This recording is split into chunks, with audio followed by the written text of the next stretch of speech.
everyone! If you enjoy the video, please leave a like and comment what type of content you would like to see next time. Also, only a small percentage of people that watch my videos are actually subscribed. So if you end up liking the video, consider subscribing. Check out the Patreon in the video description for more stories by my team. Enjoy the video! Do you wear girls' underwear? The question caught me off guard. Wendy and I were headed to Champaign, where she was attending an orientation at the University of Illinois. She had invited me, and since I had an enormous crush on her, I accepted. I looked at her. Her head was cocked in expectation. I felt my face flush as I tried to maintain my lane. The sound of the rough road counted the seconds of silence. I was just wondering, that's all. More seconds passed. How do you know? She straightened up in her seat. It's okay, I don't mind. But how did you find out? Well, one day at work, I could kind of see the outline through your pants. And the day you helped Christine move, you crouched down to pick up a box and we could see your underwear. Oh my god. I leaned my head against the window and considered the fallout. I wanted my cross-dressing to be secret. I wanted absolute control over who found out and when. So, which pair are you wearing today? I turned again to look at Wendy. A smile had spread across her face. Her brown eyes twinkled mischievously. I hesitated. This wasn't the reaction I was expecting. Polka dot. What colors are they? Pink and green. Are they bikinis? Yeah. Am I going to see them? I blushed. She giggled. I wasn't a case of never been kissed, but close. Being shy, I needed the context of work or school to approach a girl. Luckily, I worked with Wendy, and to my amazement, an easygoing rapport had developed between us. Soon we were flirting and teasing each other endlessly. I was in heaven, but despite the obvious attraction, I still couldn't work up the nerve to ask her out. So, when I wasn't in heaven, I was in self-inflicted torment, which is why I was so relieved when she asked me out. Long car trips are a great opportunity to get to know someone, and Wendy and I certainly were. After the 2-hour drive through the prairies of central Illinois, we finally arrived in Champaign. Wendy's orientation didn't begin until 7:30 in the next morning, so we had a night to ourselves. But first, we had to get a room. Because she was 19 and I was 24, it might appear suspicious if both of us appeared at the registration desk. We decided that, as the eldest in our party, it would be best if I reserved the room. Besides, I had an actual credit card. Despite the flirting and the frank conversation, the bed question loomed large as we approached the motel. Would you mind if we got separate beds? It's going to look kind of strange if I'm the only one checking in. I just feel better if we did. We can split it. I really like Wendy. She had a fight with her parents to go on this overnight, and I had to admit that if it wasn't for her asking me out, I wouldn't be here. It wasn't the time to push. No, that's fine. Are you sure? Yeah.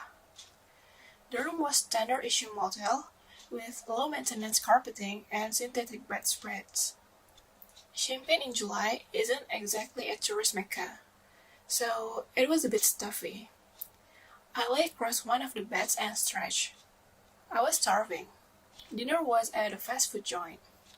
Afterwards, Wendy announced she had forgotten to pack something and needed to stop at TJ Maxx. It'll be quick, I promise. I waited in the car while she went inside. Wendy returned with a fairly large bag, which she carefully set in the back seat. What'd you get? I asked. Wendy smiled. Oh, nothing, just some girl stuff. The look on Wendy's face didn't do much to convince me that she had just completed a routine errand. Confirmation came when she changed the subject. You want to go out for a drink or two? In addition to a national speed limit of 55 meters per hour, these were also the days when the 19-year-olds could legally obtain beer and wine. I did, and so we headed downtown. There, we found blocks of bars catering to students. Wendy took my hand, and we strolled up and down the street, savoring the summer dusk and the unhurried pace of a half-empty college town.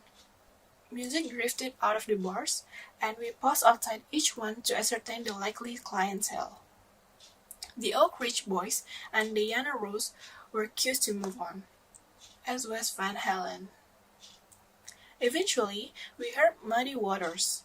Perfect. We went inside and ordered a beer. There was a nice, quiet booth in back where we drank and talked. The newness of her company was exciting.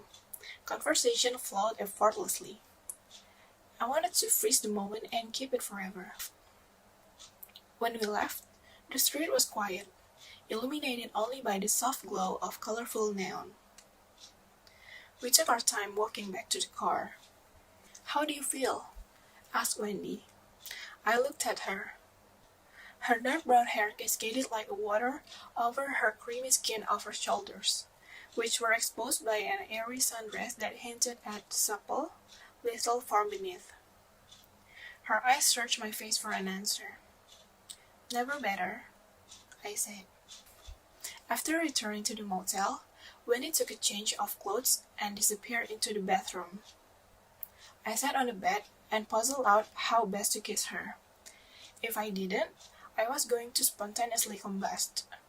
She emerged dressed in a t-shirt and running shorts. I smiled at her. "Come here," I said.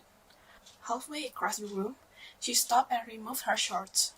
She lifted up her t-shirts to better show her underwear. "You've seen mine. Now I want to see yours." This was followed by a laugh. This was my reckoning, my moment of truth. I stood up and reluctantly pulled off my t-shirt, then my shorts, and there I stood, naked save for a pair of polka-dotted panties. Wendy giggled. I loved them. She approached me and we shared a hot, lingering kiss.